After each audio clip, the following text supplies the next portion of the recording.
Arestado ang isang miyembro ng LGBTQ sa isang matagumpay na drug bypass operation sa Barangay Lagubang, Barotac Nuevo noong ika-28 ng Nobyembre taong kasalukuyan. Isinagawa ang operasyon ng mga operatiba ng Iloilo Police Provincial Office Provincial Drug Enforcement Unit sa pamumuno ni Police Major Daji de Lima na nagresulta sa pagkakadakip kay alias Irene, isang LGBTQ member at residente ng nasabing lugar. Ayon kay Police Major de Lima, si alias Irene ay tinukoy bilang isang newly identified drug personality.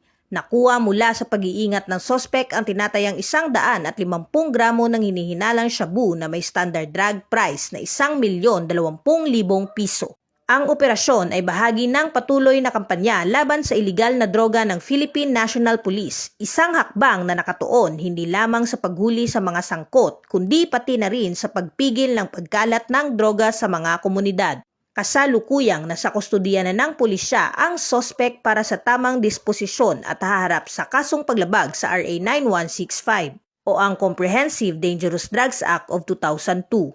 Kasalukuyang nasa kustodiya na ng pulisya ang sospek para sa tamang disposisyon at haharap sa kasong paglabag sa RA 9165 o ang Comprehensive Dangerous Drugs Act of 2002. Ipinapakita ng matagumpay na operasyong ito ang dedikasyon ng Philippine National Police sa paglilinis ng mga komunidad mula sa banta ng ilegal na droga at pagtitiyak ng kaligtasan ng bawat mamamayan tungo sa mas maunlad na bagong Pilipinas. Mula dito sa Police Regional Office 6, ako ang inyong Police News Network Correspondent, Patrolwoman Andrea Dominic de Palobos, alagad ng batas, tagataguyod ng balitang pulis.